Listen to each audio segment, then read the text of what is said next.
नमस्कार.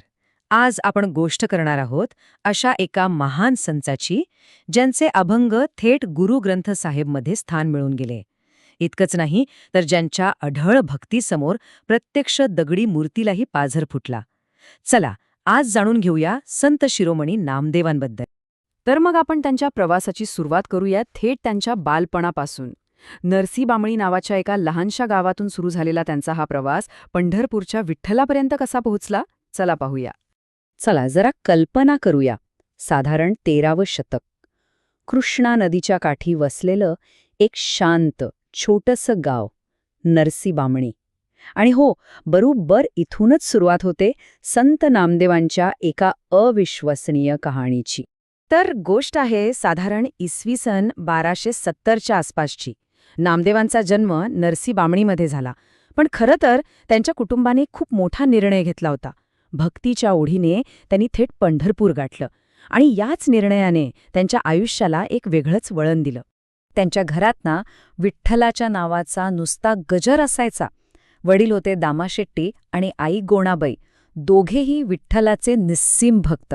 आणि याच भक्तिमय वातावरणात, या संस्कारांच्या सावलीत नामदेवांचं बालपण घडत होतं. आता नामदेवांचं बालपण खरं सांगायचं तर ते इतर मुलांसारखं अजिबात नव्हतं. म्हणजे खेळणं बागडणं यात त्यांचं मन रमतच नव्हतं. त्यांच्या मनात एक वेगळीच ओढ होती, एक वेगळाच ध्यास होता. विचार करा, ज्या वयात बाकीची मुलं खेळात दंग असतात त्या वयात लहानगे नामदेव मंदिराच्या दारात तासनतास उभे असायचे. त्यांच्या डोळ्यांतनं खेळण्यांचं कुतूहल नव्हतं, तर फक्त एकच आस होती, कधी एकदा आपल्या विठ्ठलाची भेट होतीये. आणि आता आपण त्या प्रसंगाकडे वळूया, एका अशा घटनेकडे ज्या घटनेने एका लहान मुलाचा आणि त्याच्या देवाचा संबंध इतिहासात कायमचा अजरामर करून टाकला. तर झालं असं की एके दिवशी आईने नामदेवांना नेहमीप्रमाणे विठ्ठलाला नैवेद्य दाखवण्यासाठी देवळात पाठवलं. तसं तर हे रोजचंच काम होतं, पण त्या दिवशी काहीतरी वेगळं घडणार होतं. काहीतरी असं जे इतिहासाच्या पानांवर कायमचं कोरलं जाणार होतं. पण इथे एक मोठा प्रश्न होता. एका लहान मुलाच्या भोळ्या भावड्या हट्टाला ती दगडाची मूर्ती ती प्रतिसाद देणार तरी कशी? त्या लहानग्या नामदेवांनी मूर्तीसमोर ठाण मांडलं.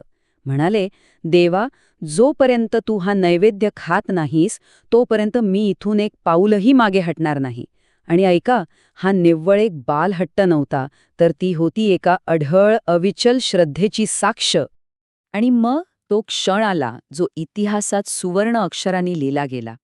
तो चमत्कार घडला. त्या भक्तीच्या शक्तीपुढे दगड अक्षरशः पाझरला. प्रत्यक्ष विठ्ठलाने त्या मूर्तीतून प्रकट होऊन त्या लहानग्या नामदेवाच्या हातचा नैवेद्य स्वीकारला. आणि त्या दिवसापासून, हो त्याच दिवसापासून अवघ्या पंढरपूरला हे कळून चुकलं की हा मुलगा कुणी साधासुधा नाहीये, याच्यावर देवाची विशेष कृपा आहे. ही तर होती त्यांच्या बालपणीच्या अढळ श्रद्धेची एक छोटीशी झलक. चला तर आपण आत्तापर्यंत काय काय पाहिलं त्यावर एक पटकन नजर टाकूया. तर आपण पाहिलं की कसं नरसीगावात एका भक्त कुटुंबात त्यांचा जन्म झाला, मग त्यांचं कुटुंब पंढरपूरला आलं आणि इथंच त्यांचं बालपण गेलं. लहान वयातच त्यांचं आणि विठ्ठलाचं एक अतूट नातं तयार झालं. आणि हो, नैवेद्याच्या त्या चमत्काराने तर त्यांच्या दैवी शक्तीचा सगळ्यांनाच प्रत्यय आला. पण ही तर फक्त सुरुवात होती. यापुढील भागात आपण पाहणार आहोत तरुण नामदेवांसमोरचा संघर्ष. म्हणजे एका बाजूला होता संसार, जबाबदाऱ्या, आणि दुसऱ्या बाजूला होती विठ्ठलाची अटूट ओढ. कसा साधला असेल त्यांनी हा समतोल, हे जाणून घेण्यासाठी नक्की पहा आमचा पुढचा भाग. तर कशी वाटली ही अढळ श्रद्धेची कथा? मला खात्री आहे की ही गोष्ट ऐकून आपल्या मनातही नक्कीच एक वेगळीच भावना निर्माण झाली असेल. जर आपल्याला अशाच प्रेरणादायी कथा ऐकायला आवडत असतील तर या विवेचनाला नक्की लाईक करा. आपल्या मित्रमंडळींपर्यंत पोहोचवण्यासाठी शेअर करा.